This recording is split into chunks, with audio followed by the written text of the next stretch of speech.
আরজিকরে নৃশংস ধর্ষণ খুনের 120 দিন বাদ আজ সুপ্রিম কোর্টে আরজিকর মামলার শুনানি। সিবিআই নতুন কি তথ্য পেশ করবে আদালতে, নজর রাজ্য তথা দেশের।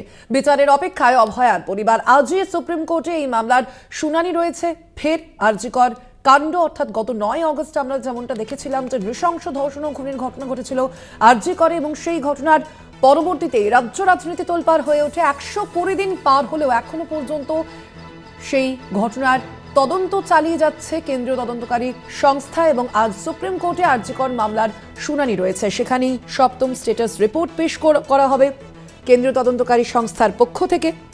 আপনাদের জানিয়ে রাখি, গত 7ই নভেম্বরের আগে আমরা দেখেছিলাম সুপ্রিম কোর্টে এই মামলার শুনানি, এবং তারপর আজ আবারও এই মামলার শুনানি সুপ্রিম কোর্টে। আমরা কথা বলবো, ফোন লাইনে রয়েছেন প্রতিনিধি অঙ্কুর ভট্টাচার্য। অঙ্কুরদা, এখনো পর্যন্ত কি জানা যাচ্ছে, সর্বশেষ কি আপডেট রয়েছে? শুনানি কি শুরু হয়েছে আরজিকর মামলার? এখনো পর্যন্ত শুনানি শুরু হয়নি সোনালী। নির্ধারিত সময় ছিল সকাল 11টা।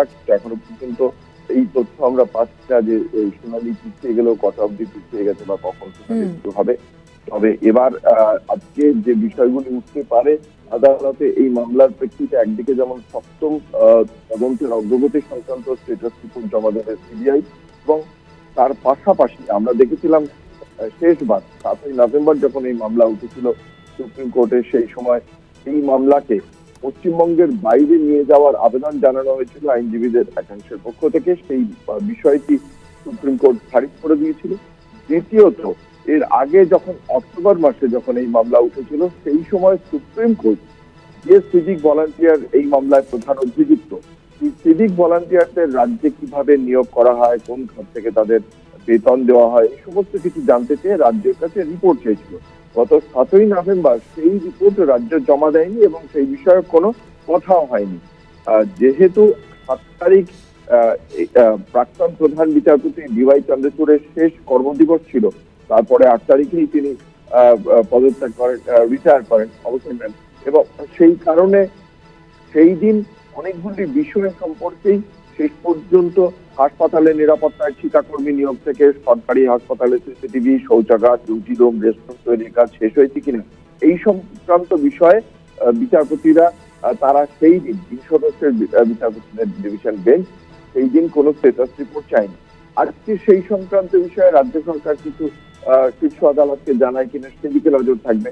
একদিকে যেমন সিভিক ভলান্টিয়ারকে কিভাবে নিয়োগ করা হয়, তার কোন খাত থেকে তাদের অর্থ বেতনের অর্থ দেওয়া হয়, তার পাশাপাশি যে সিসিটিভি, শৌচাগার, ডিউটি রুম, রেস্টুরেন্ট তৈরির কাজ যেটা বলা হয়েছিল রাজ্যের পক্ষ থেকে, যে সমস্তটাই প্রায় শেষ হয়ে গিয়েছে, সেই বিষয়ে আর কোনো কাজ বাকি রয়েছে কিনা।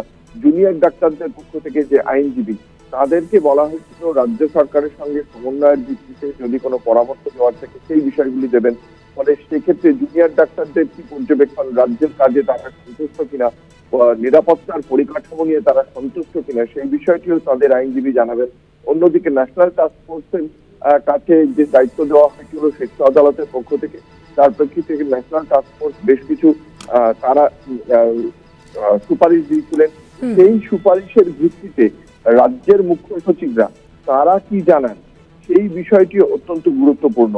কারণ সেক্ষেত্রে রাজ্যের এই যে সুপারিশ, সেক্ষেত্রে গুরুত্বপূর্ণ কতগুলো সুপারিশ ছিল ন্যাশনাল টাস্ক ফোর্সের পক্ষ থেকে, এবং সেই বিষয়ে স্বল্পমেয়াদী, মধ্যমেয়াদী এবং দীর্ঘমেয়াদী এই পদক্ষেপগুলো সুপারিশ করা হয়েছিল।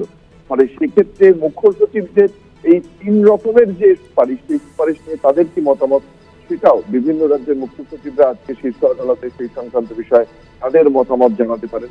ফলে এই বিষয়গুলি আজকে দেখার কথা, এবং বর্তমান প্রধান বিচারপতি সঞ্জীব খান্না এবং বিচারপতি সঞ্জয় কুমারের বেঞ্চে আজকে এই মামলার শুনানি হওয়ার কথা। দেখা যাক এখন শুনানি কখন শুরু হয়। একদমই, অবশ্যই আমাদেরও নজর থাকবে সেদিকে। আপাতত ধন্যবাদ। আমরা কথা বলছিলাম, ফোন লাইনে ছিলেন প্রতিনিধি অঙ্কুর ভট্টাচার্য।